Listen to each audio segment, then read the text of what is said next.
Galileo Galilei fue un astrónomo, ingeniero, filósofo, matemático y físico italiano, relacionado estrechamente con la revolución científica. Eminente hombre del Renacimiento, mostró interés por casi todas las ciencias y artes. Sus logros incluyen la mejora del telescopio, gran variedad de observaciones astronómicas, la primera ley del movimiento y un apoyo determinante a la revolución de Copérnico. Ha sido considerado como el padre de la astronomía moderna, el padre de la física moderna, y el padre de la ciencia. Su trabajo experimental es considerado complementario a los escritos de Francis Bacon en el establecimiento del moderno método científico y su carrera científica es complementaria a la de Johannes Kepler. Su trabajo se considera una ruptura de las teorías asentadas de la física aristotélica y su enfrentamiento con la Inquisición romana de la Iglesia Católica se presenta como un ejemplo de conflicto entre religión y ciencia en la sociedad occidental. Infancia y primeros años. Galileo di Vincenzo Ubonajuti de Galilei, nacido en Pisa cuando ésta pertenecía al Gran Ducado de Toscana, fue el mayor de 7 hermanos, hijo de Giulia Amannati y del músico y matemático Vincenzo U. Galilei. Los Galilei, una familia de la baja nobleza que se ganaba la vida gracias al comercio, se encargaron de la educación de Galileo hasta sus 10 años, edad a la que pasó a cargo de un vecino religioso llamado Jacobo Borini cuando sus padres se trasladaron a Florencia. Por mediación de este, el pequeño Galileo accedió al convento de Santa María de Vala Ambrousa de Florencia y recibió una formación piadosa que le llevó a plantearse entrar en la vida religiosa, algo que a su padre le disgustó. Por eso, Vincenzo U. Galilei, un hombre bastante escéptico, aprovechó una infección en el ojo que padecía su hijo para sacarle del convento alegando falta de cuidados. 2 años más tarde, Galileo fue inscrito por su padre en la Universidad de Pisa, donde estudió medicina, filosofía y matemáticas. El descubrimiento de su vocación. Si bien su padre quería que Galileo se dedicara a la medicina, en 1583 Galileo se inició en la matemática de la mano de Ostilio Ricci, un amigo de la familia, alumno de Tartaglia. Ricci tenía la costumbre, rara en esa época, de unir la teoría a la práctica experimental. Atraído por la obra de Euclides, sin ningún interés por la medicina y todavía menos por las disputas escolásticas y la filosofía aristotélica, Galileo reorienta sus estudios hacia las matemáticas. Desde entonces, se siente seguidor de Pitágoras, de Platón y de Arquímedes, y opuesto al aristotelismo. Todavía estudiante, descubre la ley de la isocronía de los péndulos, primera etapa de lo que será el descubrimiento de una nueva ciencia, la mecánica. Dentro de la corriente humanista, redacta también un panfleto feroz contra el profesorado de su tiempo. Toda su vida, Galileo rechazará el ser comparado a los profesores de su época, lo que le supondrá numerosos enemigos.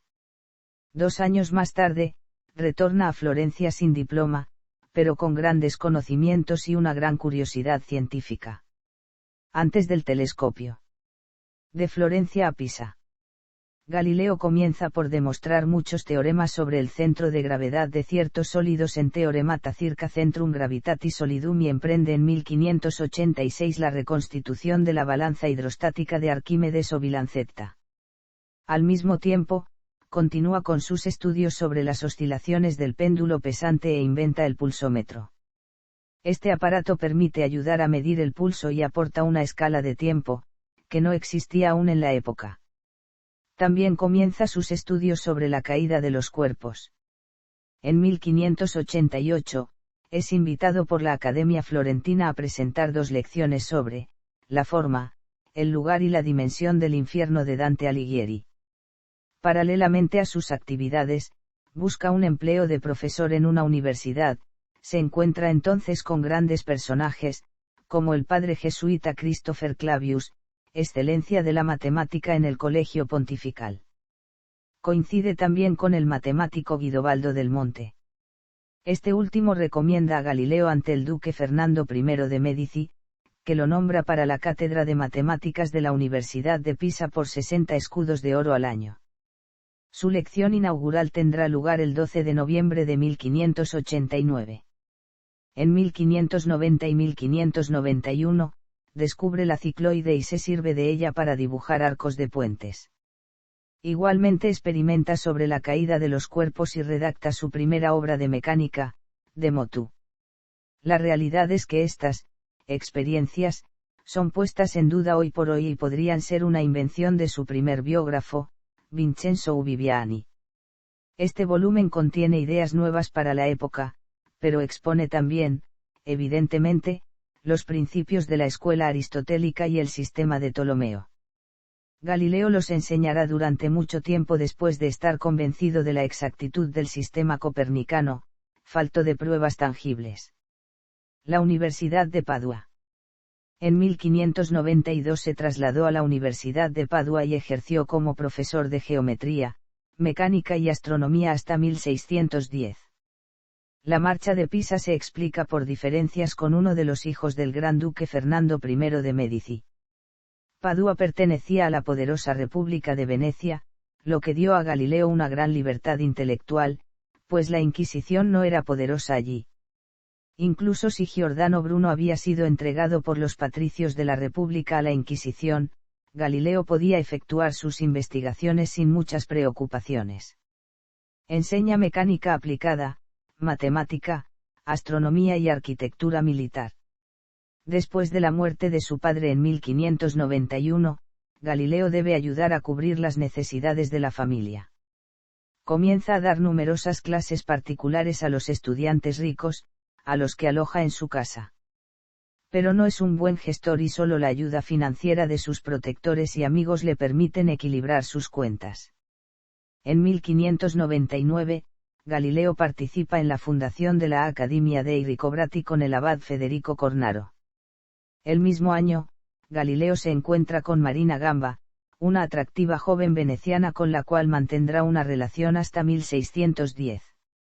En 1600, nace su primera hija Virginia, seguida por su hermana Livia en 1601, luego un hijo, Vincenzo, en 1606. Después de la separación de la pareja, Galileo se encarga de su hijo y envía sus hijas a un convento, ya que el abuelo las sentencia de inqueisa vals, al ser ilegítimas. En cambio el varón Vincenzo será legitimado y se casará con Cestilia Boccineri. 1604. 1604 fue un año mirabilis para Galileo. En julio, probó su bomba de agua en un jardín de Padua. En octubre, descubrió la ley del movimiento uniformemente acelerado, que él asoció a una ley de velocidades erróneas. En diciembre, comenzó sus observaciones de una nova conocida al menos desde el 10 de octubre. Consagró 5 lecciones sobre el tema el mes siguiente, y en febrero de 1605 publicó el diálogo de Zecco da Ronciti da Brucene in proposito de la Stella Nova junto con Girolamo Spinelli.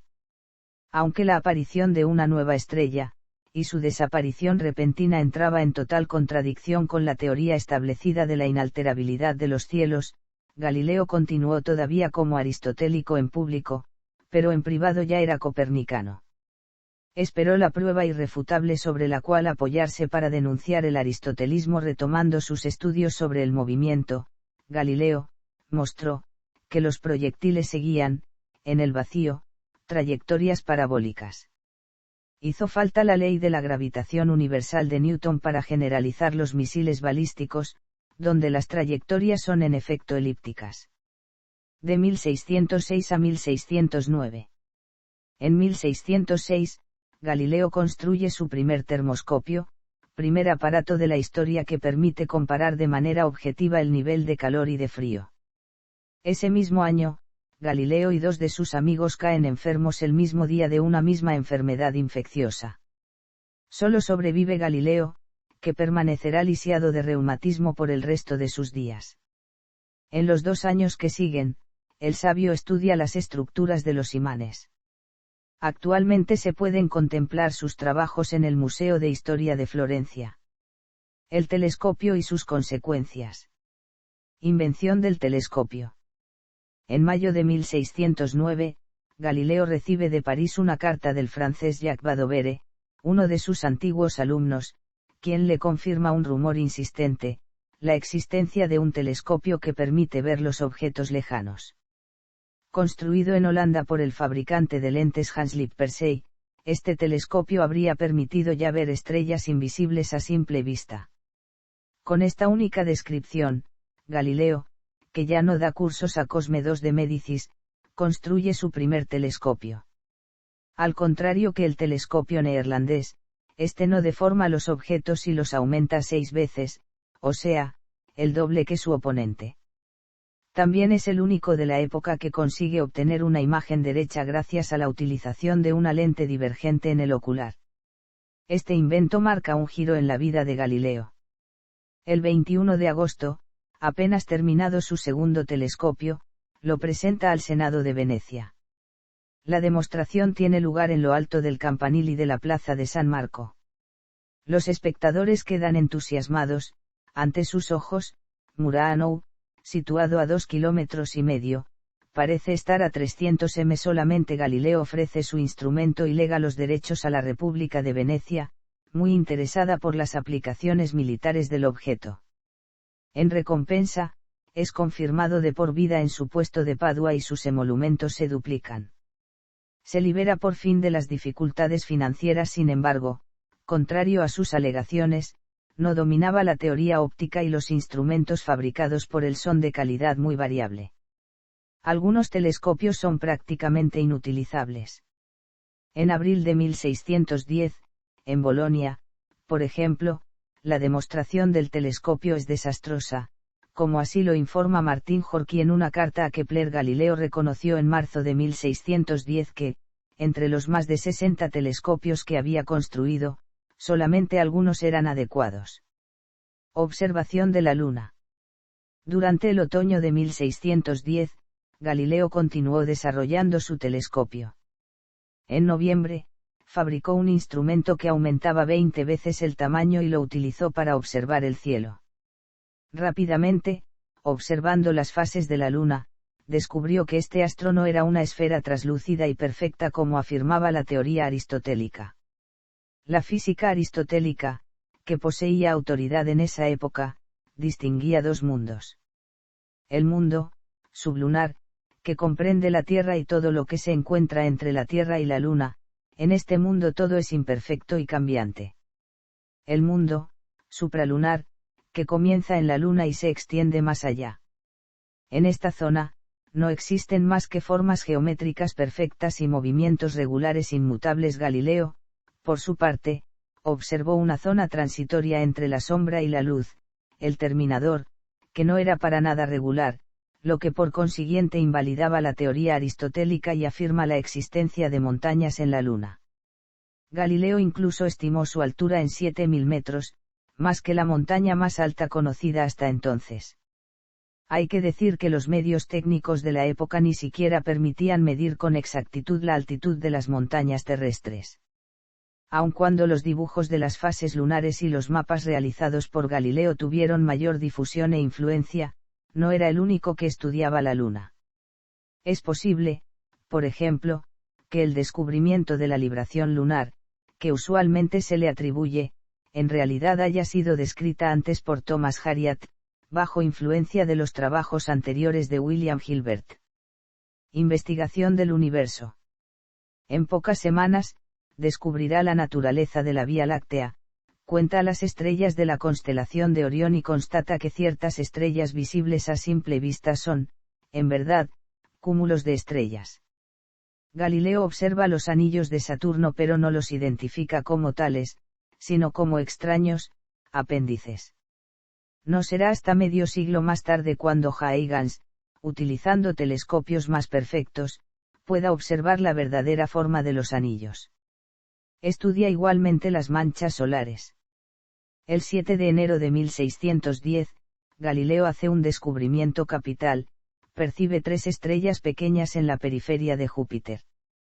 Después de varias noches de observación, descubre que son 4 y que giran alrededor del planeta. Se trata de los satélites de Júpiter llamados hoy satélites galileanos, Calisto, Europa, Ganímedes e I con acento O. A fin de protegerse de la necesidad y sin duda deseoso de retornar a Florencia, Galileo llamará a estos satélites por algún tiempo los astros mediceos, y 2, 3 y 4, en honor de Cosme II de Médicis, su antiguo alumno y gran duque de Toscana. Galileo no ha dudado entre cósmica sidera y medicea sidera. El juego de palabras entre cósmica y Cosme es evidentemente voluntario y es sólo después de la primera impresión que retiene la segunda denominación, si bien durante 2 siglos se empleó la nomenclatura de Galileo. El 4 de marzo de 1610, Galileo publica en Florencia sus descubrimientos dentro de El Mensajero de las Estrellas, resultado de sus primeras observaciones estelares. Para él, Júpiter y sus satélites son un modelo del sistema solar. Gracias a ellos, piensa poder demostrar que las órbitas de cristal de Aristóteles no existen y que todos los cuerpos celestes no giran alrededor de la Tierra. Es un golpe muy duro a los aristotélicos. Asimismo, corrige a ciertos copernicanos que pretenden afirmar que todos los cuerpos celestes giran alrededor del Sol. El 10 de abril de 1610, muestra estos astros a la corte de Toscana. Es un triunfo. El mismo mes, da 3 cursos sobre el tema en Padua. Siempre en abril, Johannes Kepler ofrece su apoyo a Galileo. El astrónomo alemán no confirmará verdaderamente este descubrimiento, pero con entusiasmo, hasta septiembre, gracias a una lente ofrecida por Galileo en persona. Observaciones en Florencia, presentación en Roma. El 10 de julio de 1610, Galileo deja Venecia para trasladarse a Florencia. A pesar de los consejos de sus amigos Sarpi y Sagredo, que temen que su libertad sea restringida, ha aceptado, en efecto, el puesto de primer matemático de la Universidad de Pisa y aquel de primer matemático y primer filósofo del Gran Duque de Toscana. El 25 de julio de 1610, Galileo orienta su telescopio hacia Saturno y descubre su extraña apariencia creyendo que los anillos eran 2 asas. Serán necesarios 50 años e instrumentos más poderosos para que Christian Huygens comprenda la naturaleza de los anillos de Saturno. El mes siguiente, Galileo encuentra una manera de observar el Sol en el telescopio y descubre las manchas solares. Les da una explicación satisfactoria. En septiembre de 1610, prosiguiendo con sus observaciones, descubre las fases de Venus. Para él, es una nueva prueba de la verdad del sistema copernicano, pues este fenómeno es fácil de interpretar gracias a la hipótesis heliocéntrica, puesto que es mucho más difícil de hacerlo basándose en la hipótesis geocéntrica. Fue invitado el 29 de marzo de 1611 por el cardenal Maafio Barberini a presentar sus descubrimientos al Colegio Pontifical de Roma y en la joven Academia de los Linces. Galileo permanecerá dentro de la capital pontificia un mes completo, durante el cual recibe todos los honores. La Academia de los Linces le reserva un recibimiento entusiasta y le admite como su 6º miembro. Desde ese momento, el lince de la Academia adornará el frontispicio de todas las publicaciones de Galileo. El 24 de abril de 1611, el Colegio Romano, compuesto de jesuitas de los cuales Christopher Clavius es el miembro más eminente, confirma al cardenal Roberto Bellarmino que las observaciones de Galileo son exactas. No obstante, los supuestos sabios se guardan bien de confirmar o de denegar las conclusiones hechas por el florentino. Galileo retorna a Florencia el 4 de junio. Pruebas del sistema heliocéntrico presentadas por Galileo. Según Bertrand Russell, el conflicto entre Galileo y la Iglesia Católica fue un conflicto entre el razonamiento inductivo y el razonamiento deductivo. La inducción basada en la observación de la realidad, propia del método científico que Galileo usó por primera vez, ofreciendo pruebas experimentales de sus afirmaciones y publicando los resultados para que pudiesen ser repetidas, frente a la deducción, a partir en última instancia de argumentos basados en la autoridad, bien de filósofos como Aristóteles o de las Sagradas Escrituras. Así, en relación con su defensa de la teoría heliocéntrica, Galileo siempre se basó en datos extraídos de observaciones experimentales que demostraban la validez de sus argumentos. En resumen, y a pesar de que se sostiene, en ocasiones, que Galileo no demostró el movimiento de la Tierra. Las pruebas de carácter experimental, publicadas por él mismo de su argumentación, son las siguientes. Montañas en la Luna. Fue el primer descubrimiento de Galileo con ayuda del telescopio, publicado en el Sidereus Nuncius en 1610. Con él refuta la tesis aristotélica de que los cielos son perfectos, y en particular la Luna una esfera lisa e inmutable. Frente a eso, Galileo presenta numerosos dibujos de sus observaciones, e incluso estimaciones de la altura de montañas, si bien errados por realizar estimaciones incorrectas de la distancia de la Luna a nuevas estrellas. Fue el segundo descubrimiento de Galileo, también publicado en el Sidereus Nuncius. Observó que el número de estrellas visibles con el telescopio se duplicaba. Además, no aumentaban de tamaño, cosa que sí ocurría con los planetas, el Sol y la Luna. Esta imposibilidad de aumentar el tamaño era una prueba de la hipótesis de Copérnico sobre la existencia de un enorme hueco entre Saturno y las estrellas fijas. Esta prueba refutaba el mejor argumento a favor de la teoría geocéntrica, que es que, de ser cierta la teoría copernicana, debería observarse el paralaje, o diferencia de posiciones de las estrellas dependiendo del lugar de la Tierra en su órbita. Así, debido a la enorme lejanía de las mismas en relación con el tamaño de la órbita, no era posible apreciar dicho paralaje satélites de Júpiter. Probablemente el descubrimiento más famoso de Galileo. Lo realizó el 7 de enero de 1610 y provocó una conmoción en toda Europa. Cristóbal Clavio, astrónomo del Colegio Romano de los Jesuitas, afirmó: todo el sistema de los cielos ha quedado destruido y debe arreglarse. Era una importante prueba de que no todos los cuerpos celestes giraban en torno a la Tierra, pues ahí había 4 planetas que lo hacían en torno a Júpiter, manchas solares. Otro descubrimiento que refutaba la perfección de los cielos fue la observación de manchas en el Sol que tuvo lugar a finales de 1610 en Roma, si bien demoró su publicación hasta 1612.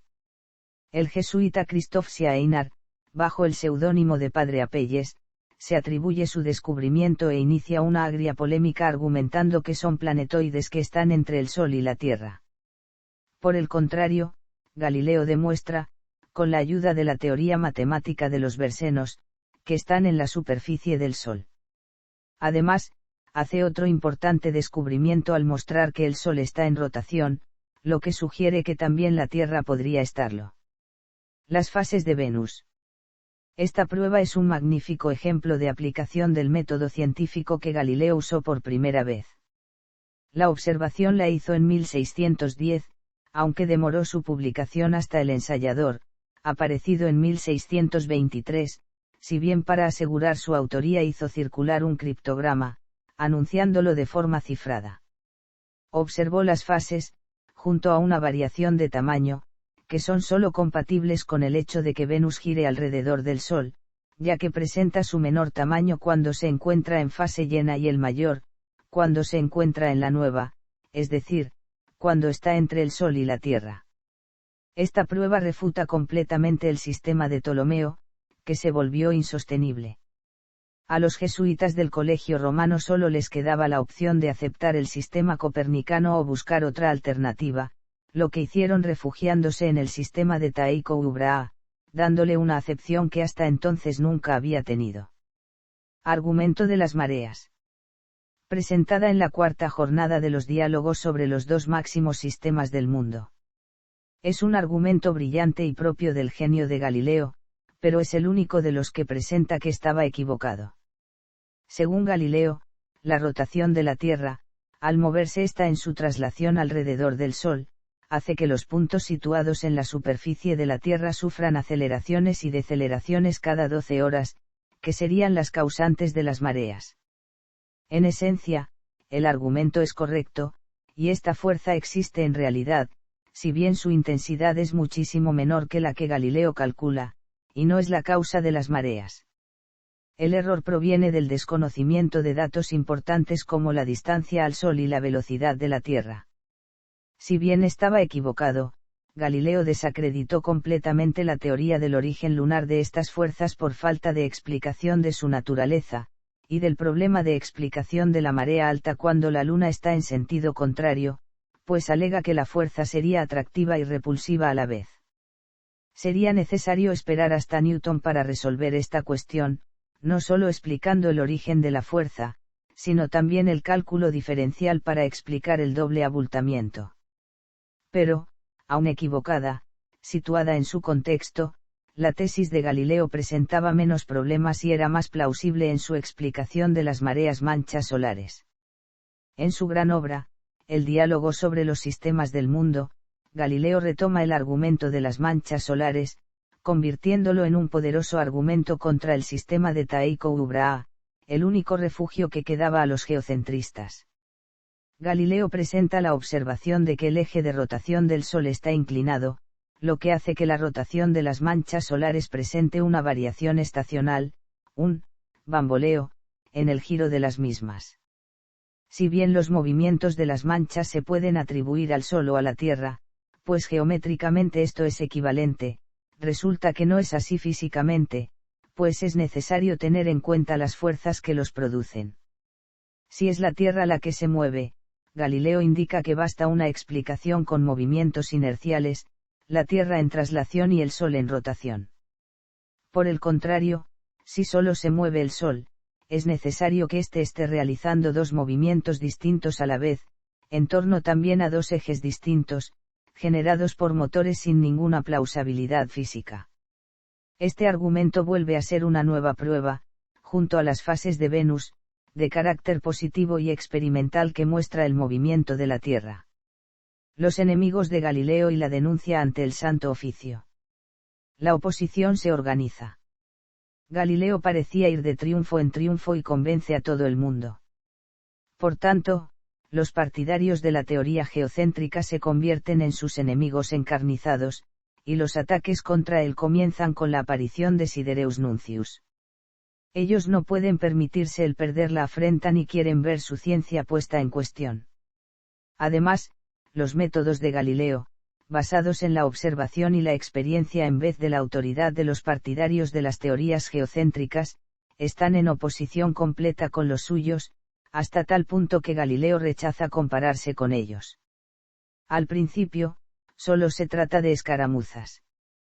Pero Sagredo escribe a Galileo, recién llegado a Florencia, el poder y la generosidad de vuestro príncipe permiten esperar que él sepa reconocer vuestra dedicación y vuestro mérito, pero en los mares agitados actuales, ¿quién puede evitar de ser, yo no diría hundido, pero sí al menos duramente agitado por los vientos furiosos de los celos? La primera flecha viene de Martín Horky, discípulo del profesor Magini y enemigo de Galileo.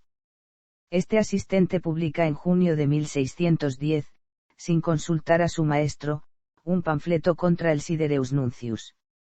Exceptuando los ataques personales, su argumento principal es el siguiente: los astrólogos han hecho sus horóscopos teniendo en cuenta todo aquello que se mueve en los cielos. Por lo tanto, los astros mediceos no sirven para nada, y Dios no crea cosas inútiles, estos astros no pueden existir. Horky es ridiculizado por los seguidores de Galileo, que responden que estos astros sirven para una cosa: hacerle enfadar. Convertido en el hazmerreír de la universidad, Horky finalmente es recriminado por su maestro. Magini no tolera un fallo tan claro. En el mes de agosto, un tal Sitsi intenta el mismo tipo de ataque con el mismo género de argumentos, sin ningún éxito. Una vez que las observaciones de Galileo fueron confirmadas por el Colegio Romano, los ataques cambiaron de naturaleza. Ludovico delle Coulombi ataca sobre el plan religioso y se pregunta si Galileo cuenta con interpretar la Biblia para ponerla de acuerdo con sus teorías. En esta época, en efecto, antes de los trabajos exegéticos del siglo XIX, un salmo da a entender una cosmología geocéntrica.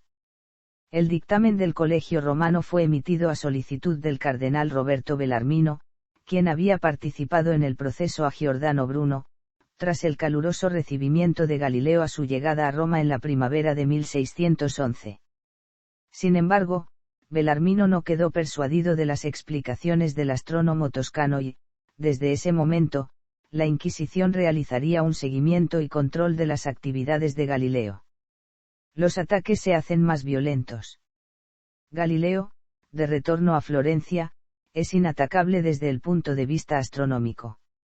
Sus adversarios van entonces a criticar su teoría de los cuerpos flotantes. Galileo pretende que el hielo flota porque es más ligero que el agua, mientras que los aristotélicos piensan que flota porque es de su naturaleza el flotar. El debate tendrá lugar durante un almuerzo en la mesa de Cosme II en el mes de septiembre de 1611. Galileo se opone a los profesores de Pisa y en especial al mismo Delle Coulombi, durante lo que se denomina la batalla de los cuerpos flotantes. Galileo sale victorioso del intercambio. Varios meses más tarde, sacará una obra en la que se presenta su teoría. Además de estos asuntos, Galileo continúa con sus investigaciones. Su sistema de determinación de longitudes es propuesto en España por el embajador de Toscana. En 1612, emprende una discusión con Apelles Leitans post tabulam, un astrónomo alemán, sobre el tema de las manchas solares. Apelles defiende la incorruptibilidad del Sol argumentando que las manchas son en realidad conjuntos de estrellas entre el Sol y la Tierra. Galileo demuestra que las manchas están sobre la superficie misma del Sol, o tan próximas que no se puede medir su altitud. La Academia de los Linces publicará esta correspondencia el 22 de marzo de 1613 con el título de Historia e dimostrazioni intorno alle macchie solari y el oro accidenti. Einar terminará por adherirse a la tesis galileana. El 2 de noviembre de 1612, las querellas reaparecen. El dominico Niccolò Ulorini, profesor de historia eclesiástica en Florencia, pronuncia un sermón resueltamente opuesto a la teoría de la rotación de la Tierra. Sermón sin consecuencias particulares, pero que marca el comienzo de los cuestionamientos religiosos. Los opositores utilizan el pasaje bíblico en el libro de Josué en el cual Josué detiene el movimiento del Sol y de la Luna, como argumento teológico contra Galileo. En diciembre de 1613, el profesor Benedetto Castelli, antiguo alumno de Galileo y uno de sus colegas en Pisa, es encargado por la duquesa Cristina de Lorena de probar la ortodoxia de la doctrina copernicana.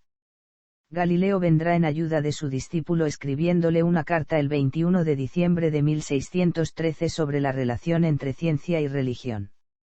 La gran duquesa se tranquiliza, pero la controversia no se debilita. Galileo mientras tanto continúa con sus trabajos. Del 12 al 15 de noviembre, recibe a Yantarde, a quien presenta su microscopio y sus trabajos de astronomía. El 20 de diciembre, el padre Caccini ataca muy violentamente a Galileo en la iglesia Santa María Novella. El 6 de enero de 1614, el carmelita Paolo Foscarini, un copernicano, publica una carta tratando positivamente la opinión de los pitagóricos y de Copérnico sobre la movilidad de la Tierra. Él percibe el sistema copernicano como una realidad física. La controversia toma una amplitud tal que el cardenal Bellarmino debe intervenir el 12 de abril. Este escribe una carta a Foscarini donde condena sin equívocos la tesis heliocéntrica en ausencia de refutación concluyente del sistema geocéntrico. En dicha carta escribe: en 1614, conoce a Juan Bautista Valiani, físico genovés, que será su amigo y correspondiente durante largos años. Como reacción, Galileo escribe a Cristina de Lorena una carta extensa en la cual desarrolla admirablemente sus argumentos en favor de la ortodoxia del sistema copernicano. Esta carta, escrita hacia abril de 1615 y también muy difundida, es una pieza esencial de la documentación. Ahí se evidencian los pasajes de las escrituras que plantean problemas desde un punto de vista cosmológico. A pesar de ello, Galileo es obligado a presentarse en Roma para defenderse contra las calumnias y, sobre todo, para tratar de evitar una prohibición de la doctrina copernicana. Pero le falta la prueba irrefutable de la rotación de la Tierra para apoyar sus requerimientos. Su intervención llega demasiado tarde. Lorini, por carta de denuncia, ya había avisado a Roma de la llegada de Galileo y el Santo Oficio ya había empezado a instruir el caso. El 8 de febrero de 1616, Galileo envía su teoría de las mareas al cardenal Orsini. Esta teoría pretendía demostrar que el movimiento de la Tierra producía las mareas, mientras que los astrónomos jesuitas ya postulaban con acierto que las mareas eran producidas por la atracción de la Luna. La censura de las teorías copernicanas. A pesar de pasar 2 meses removiendo cielo y tierra para impedir lo inevitable, es convocado el 16 de febrero de 1616 por el Santo Oficio para el examen de las proposiciones de censura. Es una catástrofe para él. La teoría copernicana es condenada como una insensatez, un absurdo en filosofía y formalmente herética. El 25 y 26 de febrero de 1616, la censura es ratificada por la Inquisición y por el Papa Paulo V. Aunque no se le inquieta personalmente, se ruega a Galileo que exponga su tesis presentándola como una hipótesis y no como un hecho comprobado, cosa que no hizo a pesar de que no le fue posible demostrar dicha tesis. Esta petición se extiende a todos los países católicos. La intransigencia de Galileo, que rechaza la equivalencia de las hipótesis copernicana y de Ptolomeo, pudo haber precipitado los hechos. En un estudio del proceso por Paul Feyerabend se argumenta que la actitud del inquisidor fue al menos tan científica como la de Galileo, siguiendo criterios modernos. No obstante, este primer proceso se resolvió de forma interna en el Tribunal del Santo Oficio sin citarle a declarar ni condenarle. Además, como figura en el cristianismo en la historia, no todos estuvieron de acuerdo en 1616 con la opinión del tribunal, en particular los astrónomos jesuitas del Colegio Romano, y el carmelita italiano Paolo Foscarini publicó un opúsculo donde defendía que el sistema de Copérnico no contradice la Sagrada Escritura. En el aspecto práctico, el fallo del tribunal solo exigía modificar unos pocos pasajes sobre los escritos de Copérnico, quien a su vez había sido doctor en Derecho Canónico, para explicar que el heliocentrismo no era una teoría verdadera, sino solo un artificio útil para los cálculos astronómicos. Este asunto afecta profundamente a Galileo. Sus enfermedades le van a atormentar durante los 2 años siguientes y su actividad científica se reduce. Solo reanuda su estudio de la determinación de las longitudes en el mar. Sus 2 hijas, Arcángela y Celeste, entran en órdenes religiosas. En 1618, observa el paso de 3 cometas, fenómeno que relanza la polémica sobre la incorruptibilidad de los cielos. En 1619, el padre jesuita Horacio Grassi publica De Tribus Cometis Anni 1618 Disputatio Astronomica. En él defiende el punto de vista de Tycho Brahe sobre las trayectorias elípticas de los cometas. Galileo responde al principio por la intermediación de su alumno Mario Guiducci, quien publica en junio de 1619 Discorso degli Comete, donde desarrolla una teoría errónea sobre los cometas, afirmando que solo se trataba de ilusiones ópticas, incluyendo causas de fenómenos meteorológicos. Los astrónomos jesuitas del Observatorio Vaticano decían, en cambio, que eran objetos celestes reales. En octubre, Horacio Grassi ataca a Galileo en un panfleto. A las consideraciones científicas se suman las insinuaciones religiosas malvadas, muy peligrosas en tiempos de la Contrarreforma. Es entonces cuando Galileo, animado por su amigo el cardenal Maafio Barberini y sostenido por la Academia de los Linces, responderá con ironía en Il Saggiatore. Grassi, uno de los sabios jesuitas más importantes, es ridiculizado. Mientras tanto, Galileo había comenzado a estudiar los satélites de Júpiter.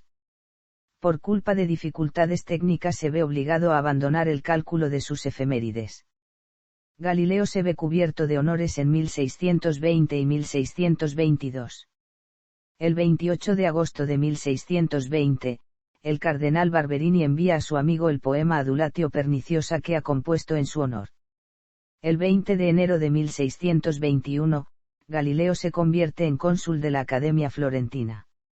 El 28 de febrero, Cosme II, el protector de Galileo, muere súbitamente.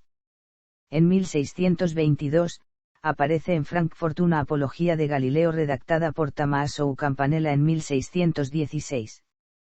Un defensor bastante poco confiable, puesto que Campanella ya está condenado por herejía. El 6 de agosto de 1622, el cardenal Maffeo Barberini es elegido papa bajo el nombre de Urbano VIII. El 3 de febrero de 1623, Galileo recibe la autorización para publicar su Saggiatore, que dedica al nuevo papa. La obra se la luz el 20 de octubre de 1623. Gracias a las cualidades polémicas de la obra, se aseguró el éxito en la época.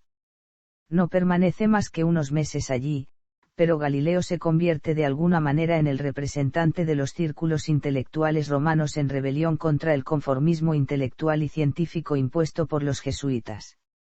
Los años siguientes son bastante tranquilos para Galileo a pesar de los ataques de los aristotélicos.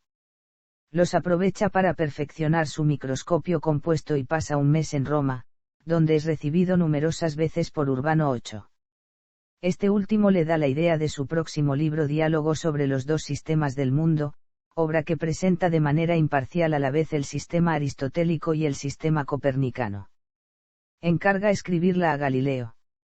En 1626, Galileo prosigue sus investigaciones sobre la estructura del imán. También recibe la visita de Elia Dodati, que llevará las copias de sus manuscritos a París. En marzo de 1628, Galileo cae gravemente enfermo y está a punto de morir. El año siguiente, sus adversarios intentan privarle de la asignación que recibe de la Universidad de Pisa, pero la maniobra falla. Hasta 1631 Galileo consagra su tiempo a la escritura del diálogo y a intentar que éste sea admitido por la censura. La obra se imprime en febrero de 1632. Los ojos de Galileo comienzan a traicionarle en marzo y abril. Las posiciones del teólogo Valón Libert Froimont esclarecen bien todos los equívocos de la condena de Galileo. La condena de 1633. El 21 de febrero de 1632, Galileo, protegido por el Papa Urbano VIII y el Gran Duque de Toscana Fernando II de Medici, publica en Florencia su Diálogo de los Massimi Sistemi, donde se burla implícitamente del geocentrismo de Ptolomeo. El diálogo es a la vez una revolución y un verdadero escándalo.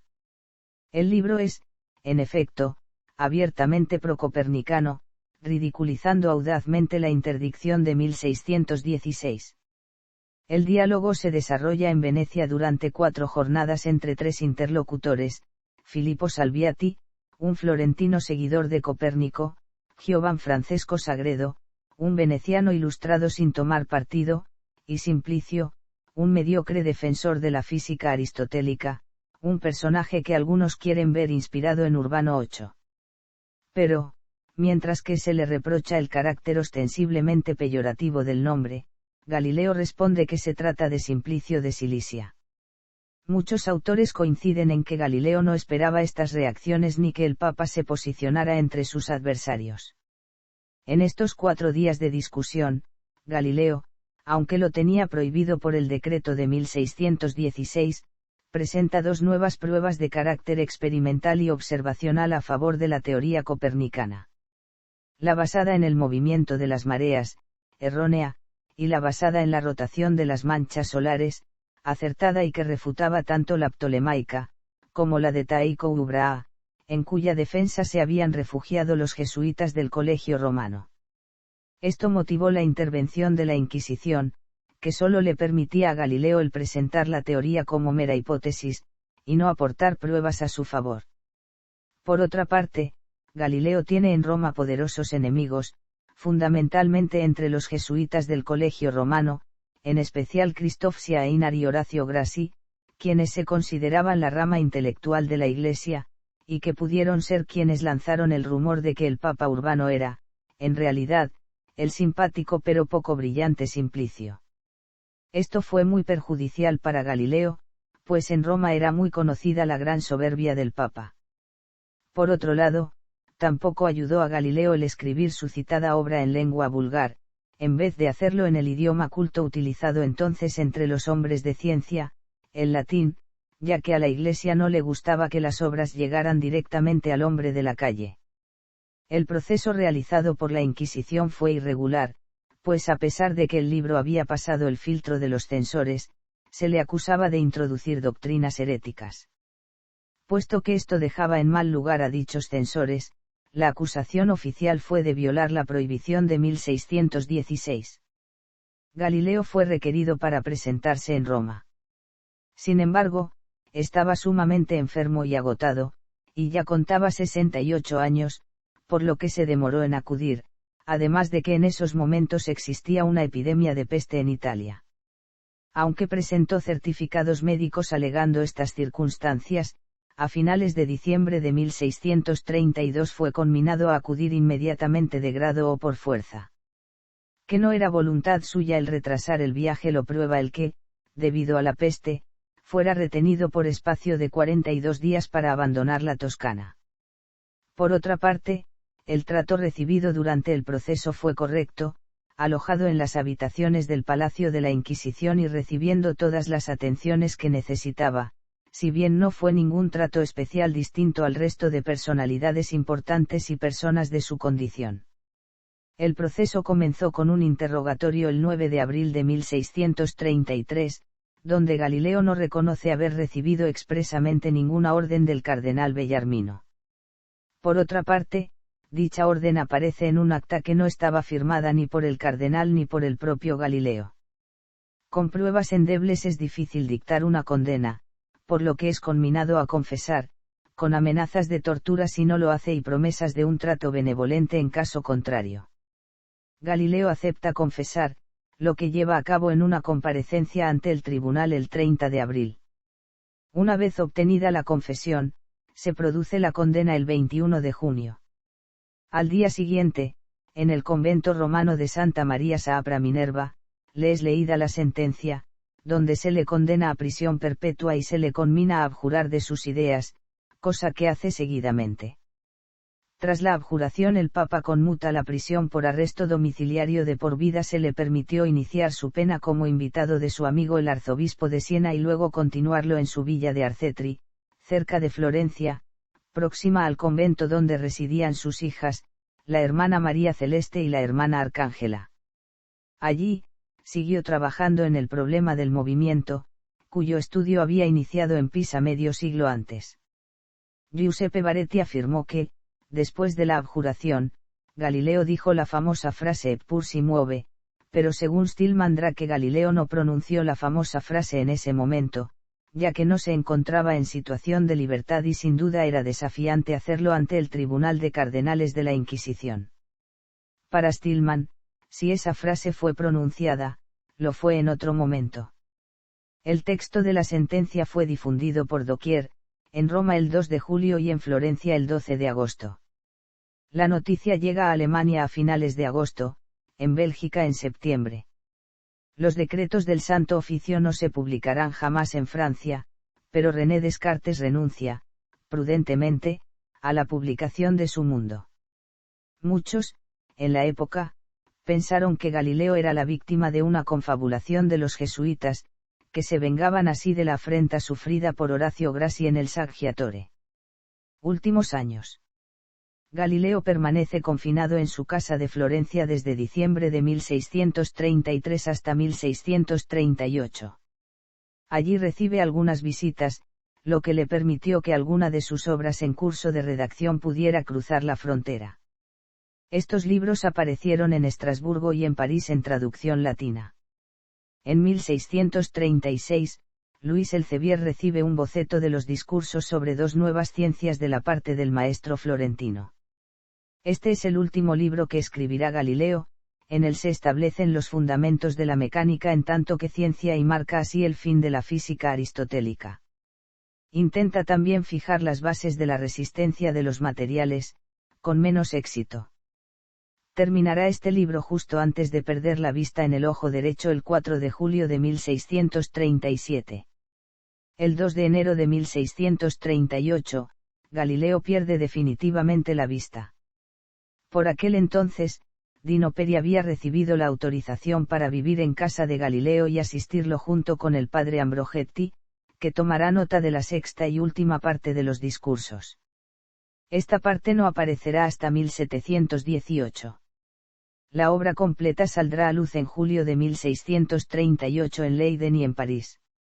Será leída por las más grandes personalidades de la época. Descartes, por ejemplo, enviará sus observaciones a Mersenne, el editor parisino. Galileo, entretanto, ha recibido la autorización para instalarse cerca del mar, en su casa de San Giorgio. Permanecerá allí hasta su muerte, rodeado de sus discípulos, trabajando en la astronomía y otras ciencias. A fines de 1641, Galileo trata de aplicar la oscilación del péndulo a los mecanismos del reloj. Unos días más tarde, el 8 de enero de 1642, Galileo muere en Arcetri a la edad de 77 años. Su cuerpo es inhumado en Florencia el 9 de enero. Un mausoleo será erigido en su honor el 13 de marzo de 1736 en la iglesia de la Santa Cruz de Florencia. Posición de la iglesia en los siglos siguientes. Galileo, cuestionó y resquebrajó, especialmente en su obra Diálogo sobre los principales sistemas del mundo, los principios sobre los que hasta ese momento se había sustentado el conocimiento e introdujo las bases del método científico, que a partir de entonces se fue consolidando.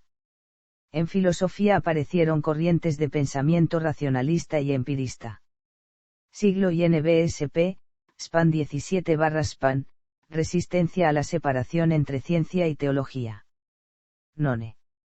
Siglo INBSP, SPAN 18/SPAN, Benedicto XIV autoriza las obras sobre el heliocentrismo. None. Siglo INBSP, SPAN XX/SPAN, homenaje sin rehabilitación. None. Siglo INBSP, SPAN XX/SPAN. None. Balance científico. La protesta de la Sapienza en 2008. Diálogo entre ciencia y fe. Bibliografía de Galileo. Obras de Galileo. Galileo Galilei. Opere complete. Alberdi, 15 Vals. Florencia, 1842 a 1852. Texto completo y descarga en Google Books, emoticono cara sonriente, tomo primero, tomo sexto, tomo 13. Le opere complete di Galileo Galilei. Edición nacional, 20 Vals. Farensa, 1890-1900 obra cronológica 1586, La Bilancetta. 1590, de Motu. 1606, Le operación y del compasso geométrico et militare. 1600, Le meccaniche. 1610, Mensajero sideral, Siderus Nuncius. 1615, Carta a la señora Cristina de Lorena, Gran Duquesa de Toscana. 1616, Discorso del flusso e reflusso del mare. 1619, Discorso degli comete. 1623, Il Saggiatore.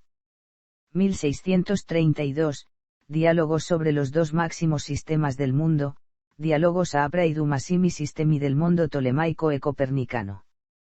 1638, Discurso y demostración matemática, en torno a dos nuevas ciencias, Discorsi e dimostrazioni matematiche, intorno ad nuoves scienze attenenti alla meccanica y movimenti locali obra en español Diálogo sobre los dos máximos sistemas del mundo ptolemaico y copernicano, Alianza, Madrid, 1995, ISBN 8420694126. Carta a Cristina de Lorena y otros textos sobre ciencia y religión, Alianza, 2006, ISBN 9788420660158.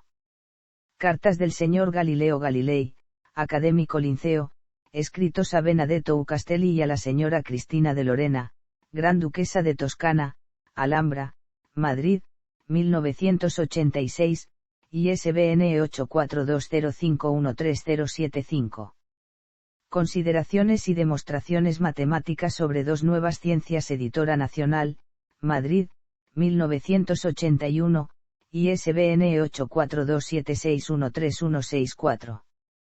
Diálogo sobre los sistemas máximos, Jornada Primera, Aguilar, Buenos Aires 1980, ISBN 8403521588.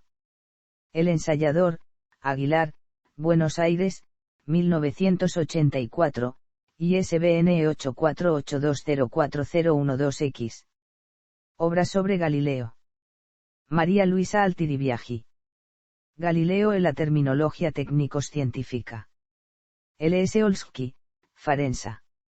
ISBN 9788822214485. Mariano Artigas, William R. Sea. El caso Galileo. Mito y realidad. Encuentro. ISBN 9788474909883. Beltrán Marí, Antonio. Talento y poder. Laetoli. ISBN 8493486256. Cheraki, Ibs, yo, Galileo, matemático y filósofo florentino que, frente a todos, tuvo la osadía de encararse con la verdad del firmamento. Madrid, Anaya, 1990. ISBN 8420738239. Finocchiaro, Maurisa. De Galileo Affair, ad Achiamentary History. University of California Press ISBN 9780520066625. Finocchiaro, Maurisa. The Essential Galileo. Hackett Publishing. ISBN 9780872209374. Heimonat, Ludovico. Galileo Galilei. Barcelona, Península, 1986. ISBN 8429724036. Miguel Rodríguez, José Luis D., En defensa de Galileo. Lección inaugural del curso 1988 a 1989 de la Universidad de Valladolid. Valladolid, 1988. Montesinos Sirera, José, Solís, Carlos. Largo campo di filosofare. Eurosymposium Galileo 2001. Fundación Canaria Orotava de Historia de la Ciencia. ISBN 9788460736134. Archivado desde el original el 5 de agosto de 2009. Consultado el 18 de marzo de 2010. Montesinos Sirera, José, Toledo Prats, Sergio. Galileo y la gestación de la ciencia moderna. Fundación Canaria Orotava de Historia de la Ciencia. ISBN 8469932242X archivado desde el original el 5 de agosto de 2009. Consultado el 18 de marzo de 2010. Ortega y Gasset, José, En torno a Galileo en obras completas, volumen V, 1951. Redondi, Pietro, Galileo herético. Madrid, Alianza, 1990. ISBN 8420626406. Restan, James, Galileo. Barcelona, Ediciones B, 1996, ISBN 8440666977. Siarat, Michael, Galileo, El desafío de la verdad. Madrid, Temas de hoy, 1996. ISBN 8478806784. Sea, William R., Galileo en Roma, Crónica de 500 días. Madrid, Encuentro, 2003. ISBN 8474906768. Sea, William R. La revolución intelectual de Galileo. Editorial Ariel. ISBN 9788434480094. Epónimos. Objetos y misiones astronómicas en honor a Galileo. En el siglo XX la figura de Galileo ha inspirado los nombres de numerosos objetos astronómicos así como diferentes misiones tecnológicas.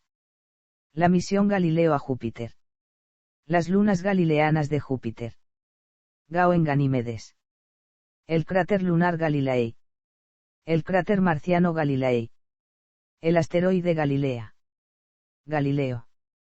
El sistema de posicionamiento europeo Galileo.